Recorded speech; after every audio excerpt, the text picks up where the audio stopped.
On a sunny afternoon in 1945, Dresden was one of the closest things to paradise Europeans had ever built.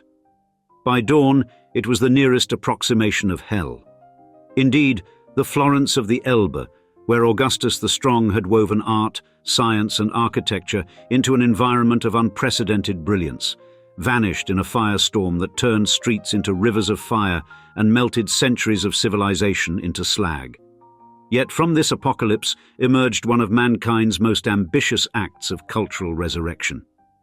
In today's episode, we feature how, using everything from ancient craftsman's techniques to cutting-edge computer modeling, Dresden would rise again, stone by stone, fragment by fragment. So join us as we share the story of how a city lost its soul and, against all odds, found it again, as we describe why Europe demolished its ultimate fairy tale town and then rebuilt it.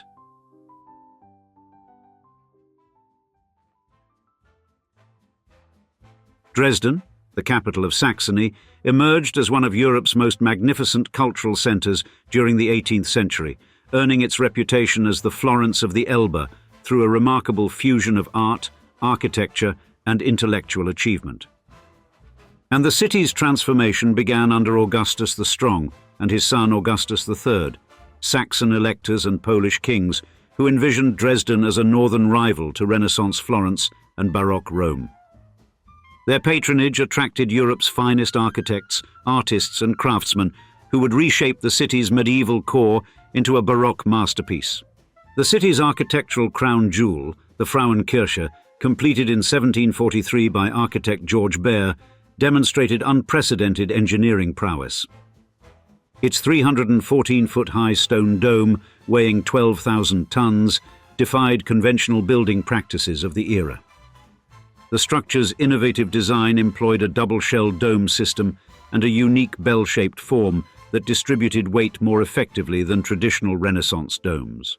Alongside stood the Zwinger Palace, designed by Matthias Daniel Pöppelmann and sculptor Balthasar Permoser, which exemplified the Dresden Baroque style with its ornate pavilions, fountains, and sculptured galleries housing Augustus's porcelain collection. The Semper Opera House, built in 1841 by Gottfried Semper, represented a later architectural achievement that complemented the Baroque ensemble while introducing neo-Renaissance elements. Its acoustically perfect interior hosted premieres of works by Richard Wagner and Richard Strauss, including Wagner's Rienzi and The Flying Dutchman. The Opera House formed part of the Theatre Square ensemble alongside the Hofkirche, or Catholic Cathedral, and the Residenzschloss, the Royal Palace, creating one of Europe's most harmonious urban spaces. Dresden's cultural significance extended far beyond architecture. The Green Vault, established in 1723, housed Europe's largest treasure collection, displaying masterpieces of jewelers' art and precious artifacts in rooms designed specifically to enhance their presentation.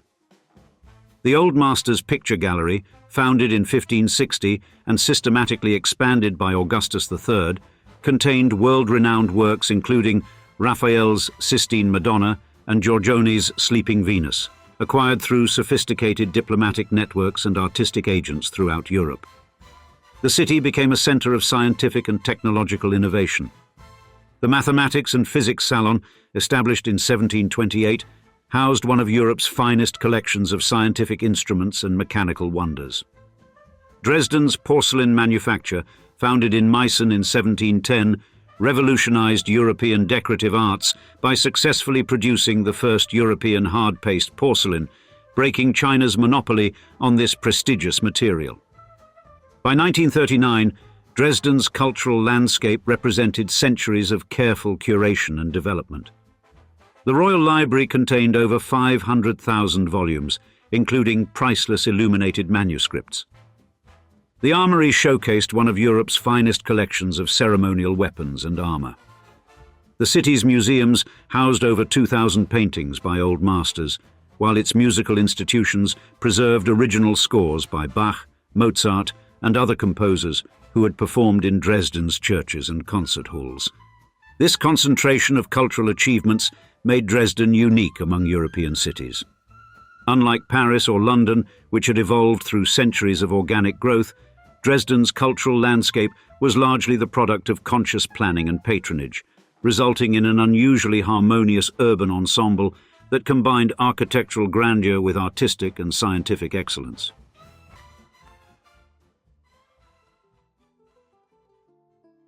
On the night of February 13, 1945, at 10:03 p.m., the first wave of 244 Lancaster bombers from the British Royal Air Force's Bomber Command approached Dresden under the codename Operation Thunderclap.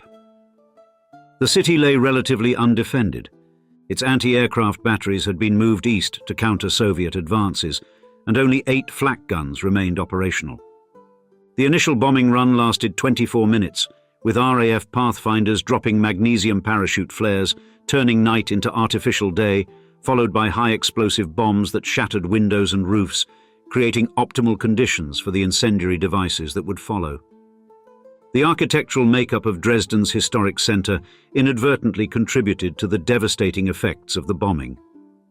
The predominant use of sandstone in buildings like the Frauenkirche and Zwinger Palace, while beautiful, proved catastrophically flammable when pulverized by high explosives. The city's medieval street layout, with narrow winding streets between tall buildings, created perfect conditions for a firestorm. The closely packed timber-framed buildings in the Altstadt, Old Town, many dating from the 16th century, provided ample fuel for the flames. 3 hours later, at 1:23 a.m. on February 14th, a second wave of 529 Lancaster bombers arrived, targeting the fires already visible from 60 miles away. This raid focused on the Altstadt and newer areas to the city's north. The combination of high explosives and incendiary bombs created a devastating firestorm phenomenon where multiple small fires joined to create a single massive conflagration. Ground temperatures reached approximately 1,500 degrees Celsius or 2,732 degrees Fahrenheit, hot enough to melt glass and metal.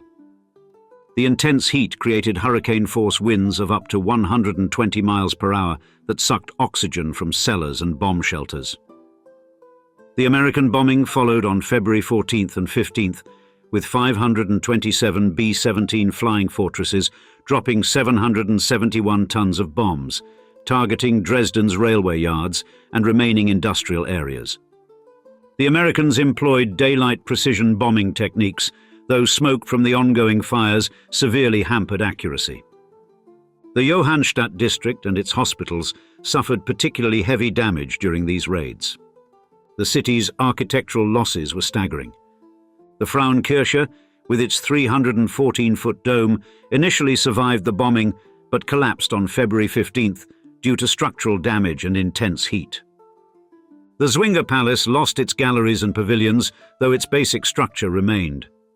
The Semper Opera House was gutted by fire, its elaborate interior decorations destroyed. The Residenzschloss lost its Renaissance wings, and the nearby Catholic Hofkirche suffered severe damage to its Baroque interior. Dresden's sophisticated water supply system, with its 19th century pumping stations and reservoirs, was largely destroyed, hampering firefighting efforts. The destruction of the central telephone exchange in the first raid severely disrupted civil defense coordination. The city's tram system, one of Europe's largest, was completely destroyed, with hundreds of burnt-out tram cars littering the streets. The raid's effectiveness was enhanced by Dresden's lack of preparation. Unlike other German cities, Dresden had few proper air raid shelters, relying instead on basement cellars. The city's fire services had been depleted by military conscription, and many experienced firefighters had been sent to other bombed cities. The remaining civil defense forces were overwhelmed by the scale of the destruction, which ultimately destroyed 15 square miles of the city centre.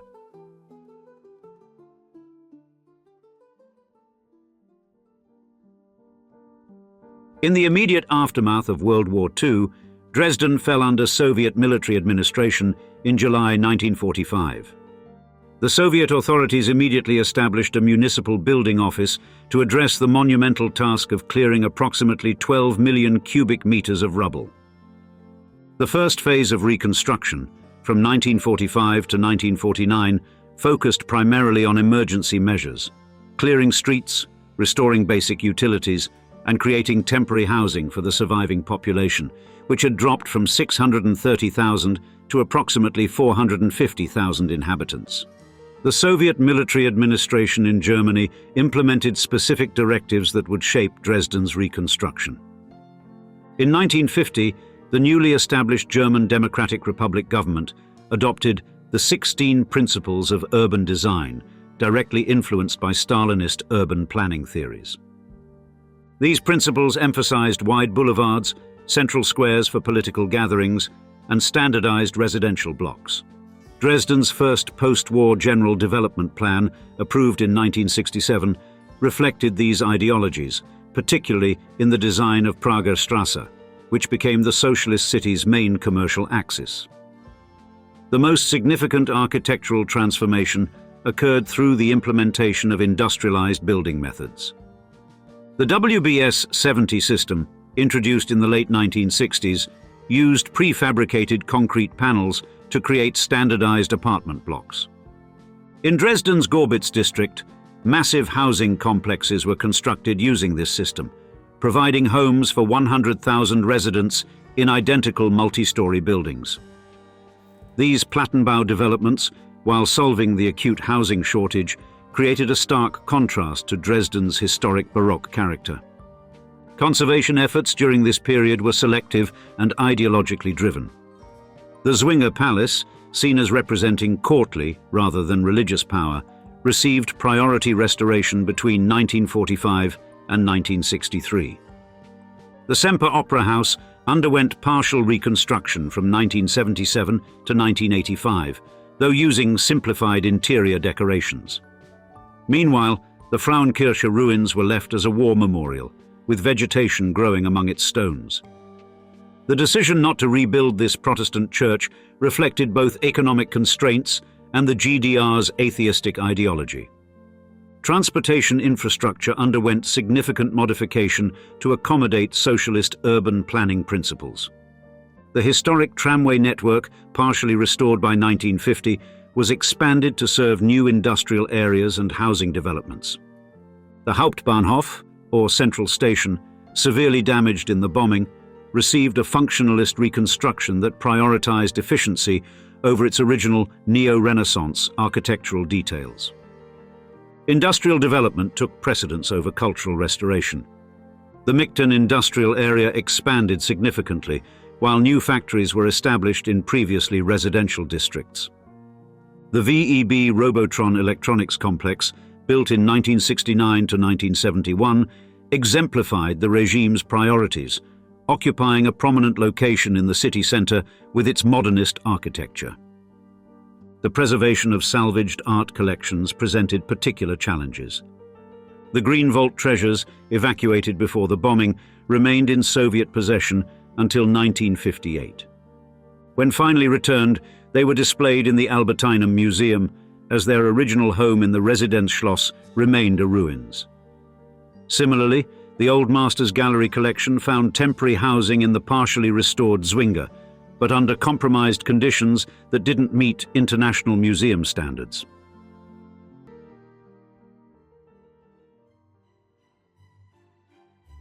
The fall of the Berlin Wall in 1989 and German reunification in 1990 initiated an unprecedented architectural and cultural renaissance in Dresden.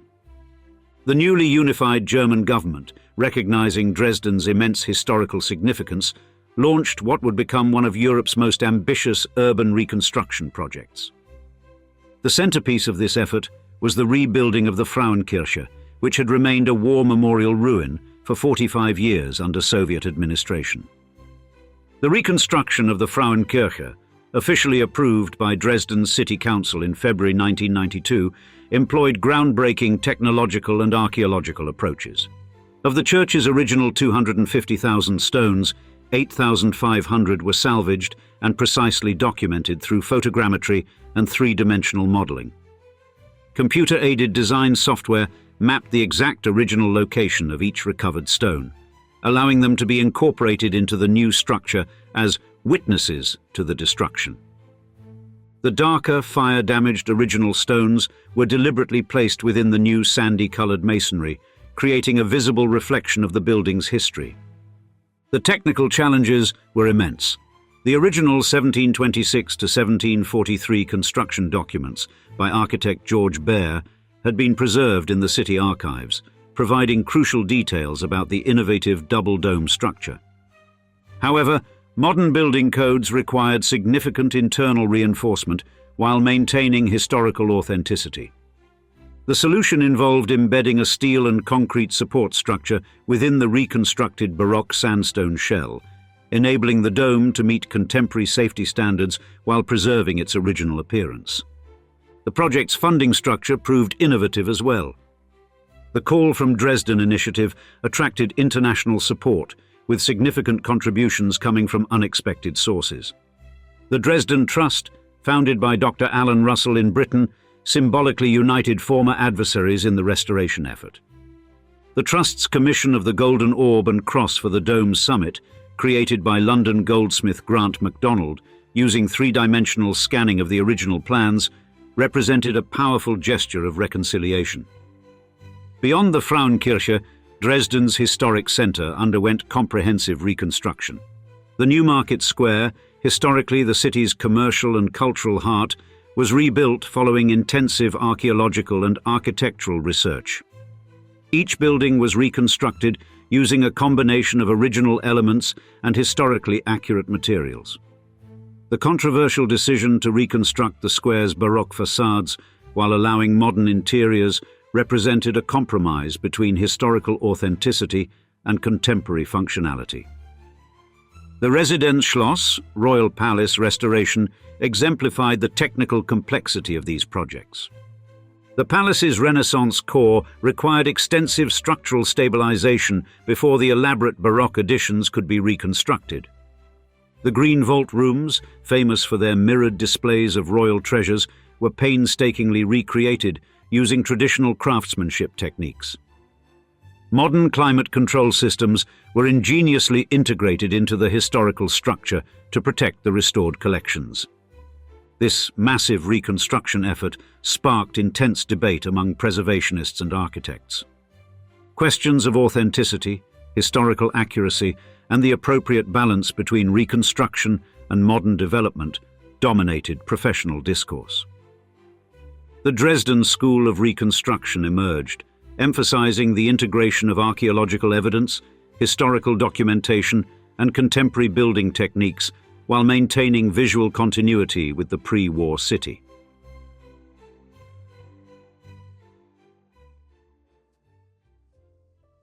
Modern Dresden stands as one of Europe's most remarkable urban renewal success stories, with visitor numbers reaching 4.7 million annually by 2019. The city's meticulously reconstructed historic centre, Altstadt, has reclaimed its position as one of Germany's premier cultural destinations, while also functioning as a living laboratory for heritage preservation techniques. The restored skyline, dominated by the copper-green dome of the Frauenkirche, has become an internationally recognized symbol of post-war reconciliation and architectural resurrection. The technical achievements in Dresden's restoration have established new standards in heritage reconstruction. The Frauenkirche's rebuilding process pioneered innovative archaeological techniques, including the use of photogrammetry to document thousands of original stones. The church's structural engineering represents a masterful fusion of historical authenticity and modern safety requirements, with its double-shell dome structure incorporating both original 18th century design principles and contemporary seismic reinforcement. Dresden's museums have undergone equally impressive transformations. The Staatliche Kunstsammlungen Dresden now encompasses 15 museums, including the restored Green Vault in the Residenzschloss. The historic Green Vault's reconstruction required extraordinary precision, with Baroque mirrors and architectural details recreated using traditional crafting techniques. Modern climate control systems, invisibly integrated into historical structures, maintain precise temperature and humidity levels for priceless artifacts. The city's musical institutions have reclaimed their international prominence. The Semper Opera House, which reopened in 1985 and underwent additional restorations after reunification, now hosts over 300 performances annually. Its acoustic properties, painstakingly recreated during reconstruction, attract world-class performers and recordings. The Dresden Staatskapelle Orchestra, one of the world's oldest, continues its 450-year tradition of excellence in the restored venue. The economic impact of Dresden's Renaissance has been substantial. The tourism sector employs over 20,000 people directly, while the restored cultural institutions have attracted significant private investment. The city's high-tech sector, branded Silicon Saxony, has grown alongside its cultural resurgence, with modern research facilities and technology companies establishing themselves in carefully planned developments that complement the historic centre. Conservation challenges persist despite these successes. The sandstone used in many Baroque buildings requires regular maintenance due to environmental factors, and the city has established specialized restoration workshops to maintain these structures. Climate change poses new threats, with increasing flood risks to riverside monuments, necessitating additional protective measures. Dresden's experience has influenced heritage preservation globally. The Dresden School of Reconstruction, emphasizing the integration of archaeological evidence with modern building techniques while maintaining visual authenticity, has been studied and adapted by other post-conflict cities. The successful balance between tourism development and local needs has become a model for sustainable urban heritage management. And now, we'd like to see you in the comments. Are you a native of Germany and have been to Dresden? Or, if you're from somewhere else, would you like to visit it? We can't wait to hear your thoughts. And with that said, thanks for joining us for another episode of Old Money Mansions. Cheers until next time.